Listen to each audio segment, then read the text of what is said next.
Ah mec, je viens de finir Surprise Neverland là. Mhm. Le manga, j'entends, en 20 tomes. Vraiment très sympa, hein. Très bon manga. J'étais pris dedans. Bon, j'ai un peu chialé à la fin, évidemment. C'est un excellent manga, y a pas à chier, c'est sûr. Et du coup, t'as vu l'animé? Il est bien? Non. Hey, salut tout le monde, ici Osco Corp. Aujourd'hui, on se retrouve pour le deuxième épisode de Est-ce que c'est une bonne adaptation? Et aujourd'hui, on se retrouve pour parler de The Promised Neverland. Alors, premier warning avant de commencer, je vais partir du principe que vous avez vu et ou lu cette œuvre. Je vais spoiler puisqu'on va comparer du coup l'animé et le manga. Donc, pour ce faire, on va spoiler les deux saisons et pas l'intégralité du manga, mais essentiellement les deux saisons. Avant de commencer la vidéo, si celle-ci vous plaît, bien évidemment, n'hésitez pas à vous abonner, lâcher votre meilleur commentaire et votre meilleur pouce bleu. C'est le meilleur moyen de nous soutenir et ça fait toujours plaisir. En première partie, donc, on parlera de la saison 1, puis on parlera en deuxième partie de la saison 2, logiquement, et en troisième partie, on finira sur une conclusion. Restez bien jusqu'à la fin pour avoir la réponse à est-ce que cet animé est une bonne adaptation du manga. Donc, The Promised Neverland, je vais faire une petite présentation pour les trois du fond qui n'auraient pas tout suivi. C'est un manga qui est sorti en France en 2017. Ça nous raconte l'histoire de Norman, Ray et Emma, qui sont trois orphelins qui vivent dans un orphelinat où tout est beau, tout est gai avec d'autres enfants. Sauf qu'un jour, ils apprennent que, en fait, lorsqu'un enfant est adopté, il n'est pas réellement adopté, mais il est livré en pâture à des démons qui mangent les humains. Donc à partir de là, ils vont fomenter un plan pour essayer de s'enfuir et rejoindre le monde des humains. Donc ça, c'est le plot de base, c'est les 4 premiers tomes, c'est la première saison. Donc la première saison, qu'est-ce qu'on en a pensé de cette première saison? C'était excellent, c'était une saison de 12 épisodes, l'animation, rien à redire, l'opening de Overworld, excellent, rien à dire, tout était cool, on ressentait vraiment la tension, parce qu'en fait la première partie, c'est vraiment l'escape de l'orphelinat sans se faire rattraper. Et donc c'est des enfants, il y a la maman qui est une adulte, du coup il y a la sœur Krone aussi qui arrive, qui fait preuve de puissance, qui fait preuve de figure encore plus autoritaire que la maman. Et donc du coup c'est vraiment les enfants contre les adultes, et est-ce qu'ils vont réussir à pas se faire choper? Ils n'ont que leur intelligence, physiquement ils sont pas... voilà, c'est des enfants. Du coup dans l'animé on a bien retranscrit cette impression de... c'est tendu en fait.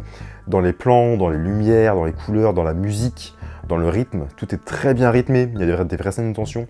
Et du coup, la saison 1 marche tout simplement, donc on va pas trop en parler. En réalité, pour le coup, les 4 premiers volumes ont été extrêmement bien adaptés. Je pense que tout le monde s'en souvient, vous pourrez vous-même me donner votre avis sur la saison 1. Elle est excellente, elle est vraiment excellente. Mais là où ça pêche, un peu comme de Tokyo Ghoul, c'est sur la saison 2. Donc la saison 2 est sortie en 2021, elle a été disponible en simulcast également, sur Crunchyroll. Mais malheureusement, la saison 2 était un véritable fiasco. Alors en fait, on reprend du coup directement quand Emma, Norman, Ray et les enfants qu'ils ont pu prendre avec eux se sont enfuis. Donc ils arrivent dans la forêt. Et les deux premiers épisodes sont vraiment excellents. Pour le coup, là-dessus, je vais rien dire. L'animation est magnifique, les images sont magnifiques, les musiques sont très cool, l'opening est encore une fois excellent, là-dessus, il n'y a rien à dire. Donc les deux premiers épisodes sont vraiment très bons, ils découvrent la forêt, ils sont pourchassés par des démons sauvages, y a rien... franchement c'est cool. Après ils rencontrent Sonju et Mujika, on reviendra sur leur cas un peu plus tard dans cette partie. Et à partir de l'épisode 3-4, déjà l'animation, on va un peu parler du plan de la partie technique, l'animation n'est plus trop là, ça va encore. C'est vraiment, on sent qu'il y a encore du budget, ils ont pas trop de galères, mais on sent quand même un petit downgrade dans l'animation, mais ça passe. Donc là, encore une fois, ça suit plus ou moins la trame de l'histoire. Donc Sonju et Mujika leur apprendre à chasser, à accueillir, à survivre dans la forêt. C'est très cool, même si c'est vraiment des épisodes chasse et pêche. Ce qui m'a personnellement un peu fait chier, parce que quand t'as 11 épisodes, enfin 12, dont un récap en plein milieu, genre bon, j'ai pas besoin forcément de voir un épisode de chasse et pêche, tu vois, j'aimerais bien voir l'intrigue avancer. Surtout que dans la partie 2, dans la saison 2, il y a beaucoup de choses à aborder, parce que, comme vous le savez sûrement, Promised Neverland c'est 20 tomes, et la saison 1 n'adapte que les 4 premiers. Donc quand tu découvres la saison 2, tu te dis, attends, là du coup, ils vont adapter peut-être l'arc Goldie Pond, qui est la suite logique, qui serait la suite logique à adapter, parce que c'est simplement la suite. Et du coup, il y aura une troisième et peut-être une quatrième saison. C'est ce que vous pensez tous au début. Et puis l'arc avec Sonju Mujika qui est très chiant, voilà, se termine. Après, ils arrivent jusqu'au repère que William Minerva leur avait laissé, donc la planque. Ils entrent, et la première désillusion pour moi, pour le coup, j'avoue que quand je l'ai vu, j'ai pas compris, sûrement comme tous ceux qui avaient lu le manga. Ils entrent dans la planque, et là, il manque un personnage. Parce qu'en fait, dans le manga, donc au tome 7, il me semble, quand ils découvrent la planque. Quand ils arrivent dans la planque, il y a un mystérieux jeune homme en fait qui est là et qui les somme de partir sous peine de les buter. Et c'est un personnage extrêmement important qui va les suivre tout au long de leur aventure. Je vais pas dire son nom, les vrais savent. Ce serait dommage de spoiler ceux qui n'ont pas tout lu. Au moins vous laissez un peu de mystère. Et donc du coup, là il n'est pas là. Dans l'animé, il est juste pas là. Et en fait, c'est là que tu réalises que, en fait, en supprimant ce personnage, tu supprimes tout un arc. Parce que c'est grâce à lui que tu as l'arc Goldie Pond, qui est un des meilleurs arcs du manga, tout le monde est d'accord pour dire ça. Et ben du coup, sans ce personnage-là, l'arc ne peut pas être lancé. Et ben c'est dommage, c'est très chiant, parce qu'on voulait voir cet arc adapté. Il est extrêmement important, et c'est tout simplement parce qu'en fait, c'est dans cet arc-là que on apprend un peu plus sur le fonctionnement du monde des démons. On apprend que les démons ont une aristocratie, parce qu'il y a des nobles qui viennent chasser à Goldie Pond. Goldie Pond étant en fait le terrain de chasse des nobles, où ils chassent des enfants. Et les enfants du coup essayent de survivre et de s'enfuir en gagnant. Et du coup Emma s'y rend pour des raisons scénaristiques évidentes. Et donc du coup, sans cet arc-là, déjà, on n'en sait pas beaucoup sur le monde des démons, c'est l'introduction en fait. Et surtout, il y a plein de personnages qui devaient arriver. Alors, moi, personnellement, là où ça m'a pas trop dérangé, c'est que en fait, du coup, il n'y a pas tous ces nouveaux personnages. Et pour moi, un des problèmes que j'avais avec le manga de Promised Neverland, c'est qu'à la fin, il y avait trop de personnages. Trop de personnages qui avaient des capacités différentes. Et ça souffrait pour moi un peu du même syndrome que Dr. Stone, c'est-à-dire que, oh là là, il nous faudrait un personnage, il nous faudrait quelqu'un qui sache faire ça exactement. Et hop, t'avais un personnage qui apparaissait qui avait que cette compétence-là. Du coup, il faisait ce qu'il savait faire. Et après, il servait plus à rien, mais il était quand même là. Donc pour moi, le manga souffrait un peu de trop de personnages inutiles, parce que il y en avait genre... Il y était peut-être 20 adolescents qui étaient là, et ils étaient plus importants, mais ils étaient là quand même, parce que ils pouvaient pas juste les faire mourir, tu vois. Et du coup, c'était un peu dommage, donc au moins dans l'animé, c'est un bien pour un mal, on souffre pas de la présence de trop de personnages, parce que du coup, tous les personnages qui devaient apparaître à Goldie Pond, et d'autres après, mais on en reviendra, n'apparaissent pas, puisque l'arc n'existe pas, tout simplement. Même si du coup, effectivement, on perd quand même des moments très touchants, parce que du coup, entre le jeune homme qui était dans la planque, il va retrouver ses anciens amis là-bas, en particulier, et bon, il y a des scènes quand même un peu touchantes qu'on rate, c'est un peu dommage. Et donc suite à l'arc Goldie Pond, direct, bam, ils se font attaquer dans leur repère par les rateries, et là vous allez me dire, mais enfin, Erwan, c'est qui les rateries? Et là je t'explique, parce que en fait, si t'as pas eu le manga, et pareil, toutes les scènes où ils expliquent l'univers, en fait l'univers de The Promised Neverland, le monde des démons, est extrêmement vaste en fait, il y a plein de secrets, de choses qui doivent être dites, et là du coup, on a tout sauté. Donc du coup, le secret des rateries, donc le méchant, on le voit dans la fin d'animé, le gars qui s'est les cheveux blancs là. J'ai oublié son prénom. Bref, en fait, on nous parle des... Du coup, ils sont attaqués par les rateries, mais on sait pas qui c'est. Du coup, ils s'enfuient. Et là, ils vont directement dans une ville de démons. Et pour moi, c'est là que ça déconne. Mais on y reviendra plus tard. D'ailleurs, je vais parler de tout ce qui n'est pas et de pourquoi c'est grave que ça n'ait pas été adapté. Donc déjà, j'ai commencé par les rateries. Les rateries, en fait, c'est simple, c'est la famille qui garde le passage entre le monde des démons et le monde des humains. Parce qu'en fait, dans l'univers de Promised Neverland, les démons et les humains se chassaient les uns les autres. Un jour, il y a une promesse qui a été faite, et du coup, cette promesse a séparé les démons et les humains, créant deux mondes distincts. Et du coup, les humains se sont engagés à laisser des humains pour les démons pour qu'ils puissent manger, ce qui a donné lieu aux élevages, au bétail, et du coup aux orphelinats. C'est ça toute l'origine de la chose en fait. Et du coup l'objectif de Emma dans le manga, j'entends, l'objectif de Emma Normaneret, c'est de retourner dans le monde des humains, mais vu que c'est impossible parce qu'il y a une promesse qui a été faite entre les humains et les démons, t'as tout un arc où Emma en fait, elle doit changer la promesse. Et du coup pour ce faire, dans le manga on la voit, elle cherche en fait le dieu, je crois que c'est pas forcément dit que ce soit un dieu, mais le démon au-dessus de tous les démons quoi.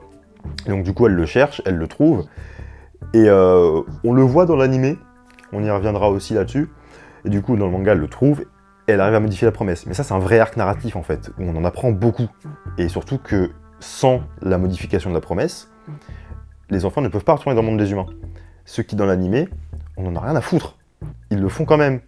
Ils y réussissent, bon on y reviendra sur la fin, mais ils réussissent à rentrer quand même, alors que la promesse n'a pas été modifiée du tout, ce qui déjà n'a pas de sens, dans l'histoire ça n'a pas de sens. Mais soit passons.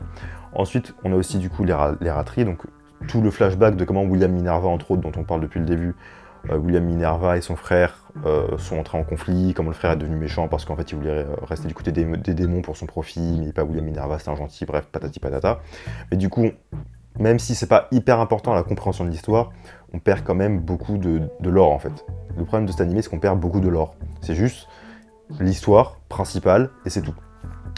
Donc ça, c'est très dommage. Mais en plus de ça, ce qu'on perd, c'est le charisme des personnages. Et là, on va parler de Norman. À partir de là, je préviens, ça va spoiler un élément capital de l'intrigue, que ce soit autant dans le manga que dans l'anime, même si dans le manga c'est beaucoup plus impactant. Donc il y aura un timecode pour ceux qui veulent aller directement et sauter ce spoil. Parlons du cas Norman. Au tome 15, on apprend qu'en fait William Minerva est mort, et que celui qui se fait appeler William Minerva aujourd'hui, c'est Norman. Donc du coup, on apprend que Norman est en réalité en vie. Mais en fait, entre le moment où ils se sont enfuis de l'orphelinat, où ils ont 12 ans, et au moment où ils retrouvent Norman, il s'est écoulé plusieurs années. Pas beaucoup, mais peut-être 3-4. Ils ont entre 15 et 16 ans. Et du coup, Norman, en fait, dans le manga, j'entends toujours évidemment, Norman, il a une base qui est située dans un arbre maison, un truc qui est génial et tout. Il y a plein d'enfants, il a sauvé plein d'enfants, et puis il a sa petite équipe qu'on voit dans l'animé, ceux qui sont malades. Et en fait, Norman, c'est devenu un leader charismatique, en fait. Il est posé, intelligent, fort, il a du charisme, en fait. Norman, on le respecte, tu vois. Alors que dans l'animé, il s'est passé 6 mois, du coup, ils n'ont pas grandi.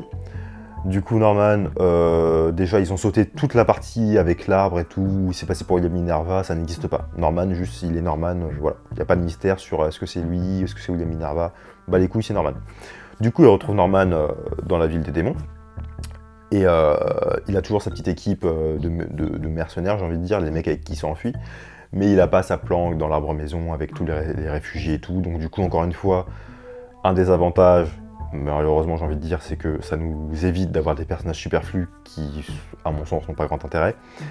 Mais il a 12 ans. Je trouve ça pas très crédible quand tu vois des adolescents, parce que du coup les autres avec qui traînent sont des ados qui sont plus vieux, qui ont l'âge qu'ils ont dans le manga, qui sont des tueurs, voilà, qui tuent des démons, tu vois, qui l'appellent boss, tu vois, bon, c'est con, c'est un détail débile, j'ai envie de dire, mais il a 12 ans, il fait 1m50, t'as des mecs qui sont là, c'est des tueurs et tout, ils font ouais boss, vas-y on te suit, on est tous derrière toi.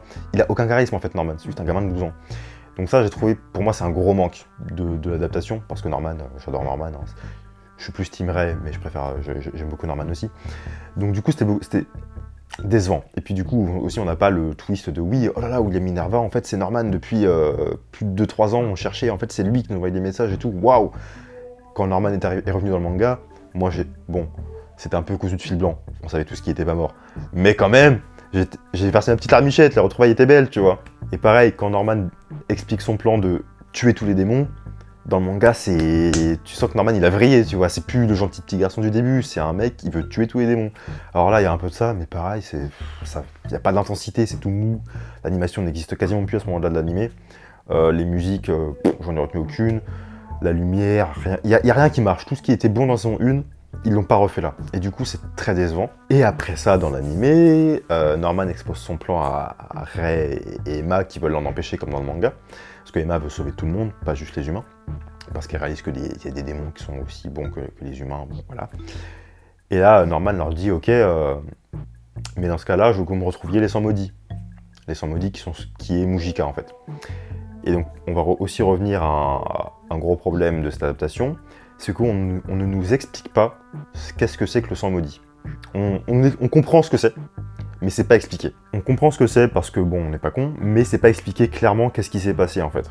Donc je vais vous le résumer, en gros, les sangs maudits, c'est il y a 700 ans, en fait, c'est une branche de la royauté, parce que du coup, c'est une monarchie chez les démons, ce qui paraît dans l'animé, on s'en bat les couilles, mais on y reviendra un petit peu après. En fait, il y avait une branche qui avait un sang qui pouvait, en fait, empêcher les démons de régresser, du coup, plus besoin de manger d'humains.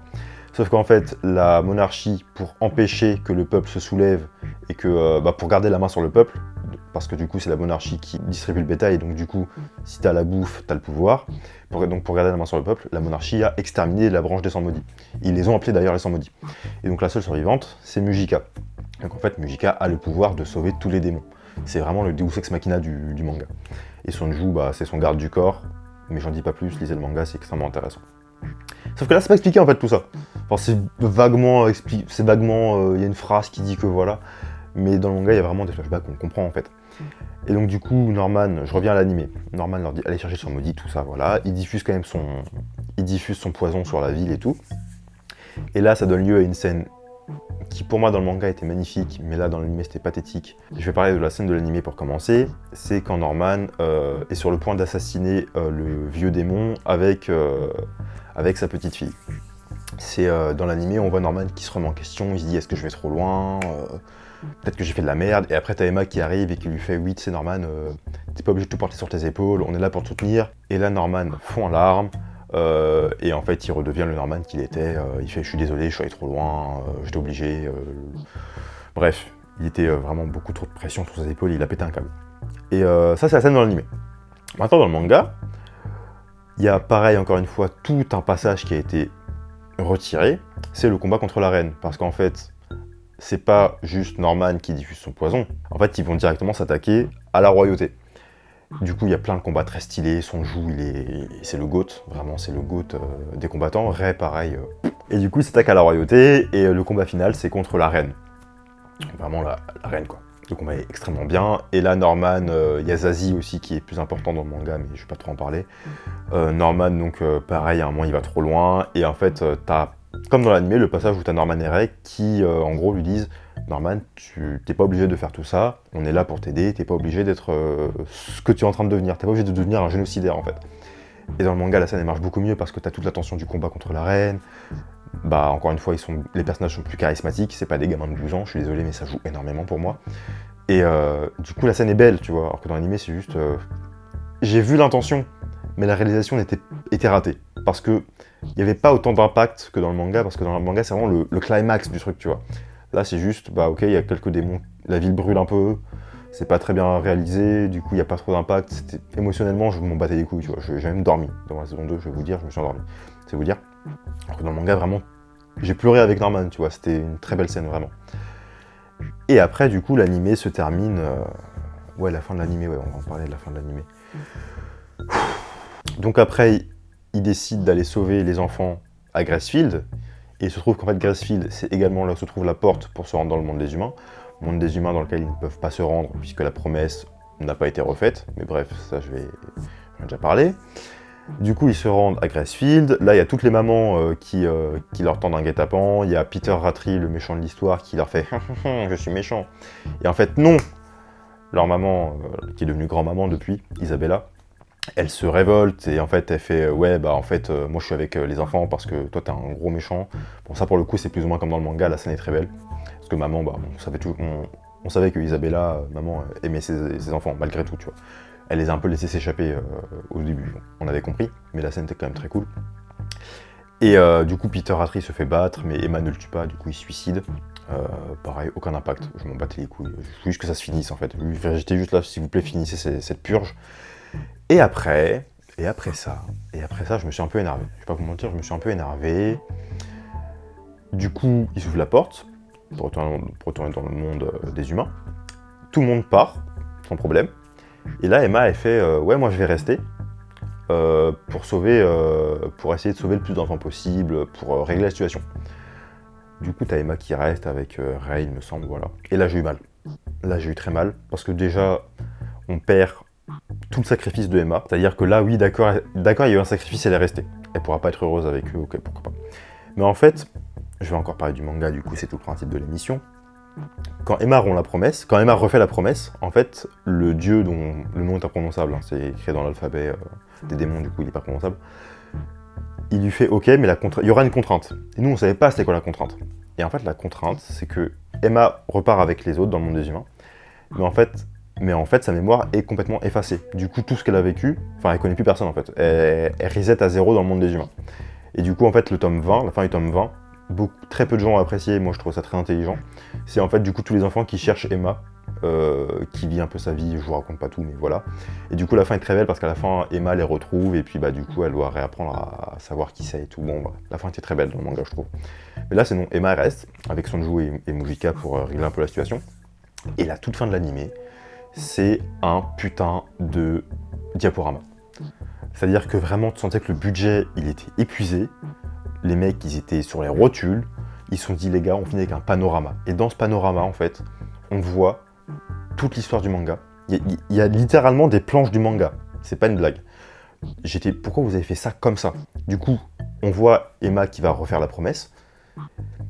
L'image, elle dure 1 seconde. Vraiment, on voit juste, t'as une image sur le diaporama où il y a Emma qui refait la promesse. Ensuite, on voit Mujika qui soigne les démons en leur donnant son sang. Pareil, encore une fois, tout en diaporama. Hein. Et en fait, il règle toutes les situations comme ça en diaporama. Et après, t'as Emma, du coup, qui retourne dans le monde des humains. Et puis, bah, en fait, il n'y a aucun sacrifice qui a été fait. Ils sont juste... Tout est bien qui finit bien, ils ont gagné. Juste, voilà, ils rentrent chez eux et c'est tout. Après, un diaporama de merde où on voit les enfants grandir aussi à côté, on s'en bat les couilles. Et j'étais bon, bah, ok. Tout ça pour ça. Donc en fait, la saison 2 de Promise Neverland, c'est un gros doigt d'honneur tendu à tous les fans du manga. Et j'étais tellement déçu. J'étais vraiment énervé, déçu, fatigué, parce que j'ai beaucoup dormi devant, je vais pas vous mentir.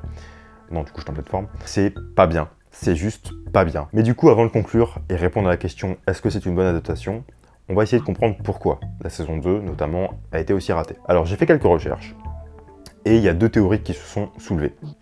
La première, c'est bien évidemment le Covid. La saison 2 a été développée pendant la période de confinement et de Covid, là où c'était le moment plus intense. Donc on peut imaginer que sur la production, ça a dû avoir un certain impact, et que, évidemment, déjà rien que l'animation, elle pouvait pas être parfaite, c'est normal. Du coup, les problèmes techniques, en vrai, je m'en fous. Même le diaporama, je me suis énervé, mais en vrai, pourquoi pas, tu vois, je peux comprendre, le Covid, on n'y pouvait rien. Donc c'est la première hypothèse.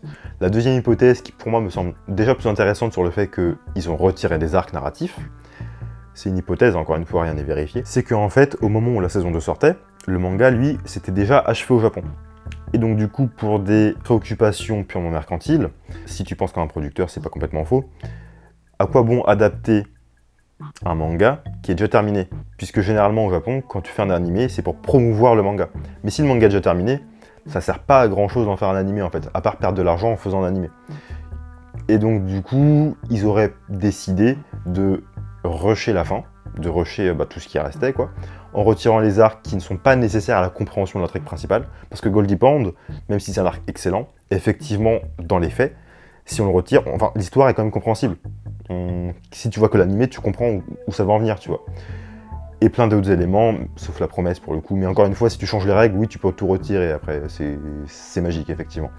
Donc du coup, c'est une hypothèse que je trouve plutôt valable sur le fait de, effectivement, on fait que 2 saisons, parce que mercantilement, enfin, niveau thune, ça sert à rien de faire plein de saisons si le manga est déjà terminé, parce qu'on va rien promouvoir du tout, en fait. On ne sera pas beaucoup d'argent là-dessus. Bon, c'est un peu une mentalité, après c'est une mentalité industrielle, hein, l'animation c'est une industrie. Le but du jeu c'est de se faire de l'argent, pas d'en perdre. Donc c'est pour ça que cette hypothèse me semble plus ou moins probable. Est-ce que je suis d'accord avec ces choix-là? Encore une fois c'est hypothétique donc je ne répondrai pas. Mais voilà, ce sont les 2 hypothèses. Et maintenant pour répondre à la question, est-ce que The Promised Neverland est une mauvaise adaptation? Eh bien écoutez, j'ai fait une vidéo sur Tokyo Ghoul que je vous invite à voir déjà si ça vous intéresse, où je disais qu'effectivement Tokyo Ghoul est une adaptation nulle à chier. Là-dessus, voilà. Je vous laisse aller voir la vidéo, elle est très intéressante. Mais cependant, pour The Promised Neverland, je vais répondre que non, ce n'est pas une mauvaise adaptation. Alors c'est un animé qui pue la merde, j'ai trouvé ça énervant de voir un de mes mangas préférés adapté de cette façon, c'est sûr. Mais, avec du recul, tout est là en fait. Toutes les intrigues principales sont là, ça reste compréhensible, c'est maladroit mais ça reste compréhensible. Ils ont retiré, comme je disais, les arcs qui sont bien, qui sont excellents, et j'étais très triste de ne pas les voir à l'écran, ça c'est certain. Mais on a l'essentiel. Donc est-ce que c'est une mauvaise adaptation? J'irais pas jusqu'à dire oui. Mais je mettrais allez, ça passe. Pas forcément, il y a eu un effort qui a été fait. Eh bien écoutez, sur cette réponse qui n'a certainement pas plu à tout le monde, j'en doute, je vais conclure. Donc, lisez le manga. C'est vraiment une bien meilleure œuvre que l'anime, là-dessus je vais rien pouvoir dire. Et pour la prochaine vidéo, on se retrouvera sûrement sur du Gantz, qui va être un sujet très intéressant. Et d'ici là, c'est tout ce que je corp. Alors, voyons.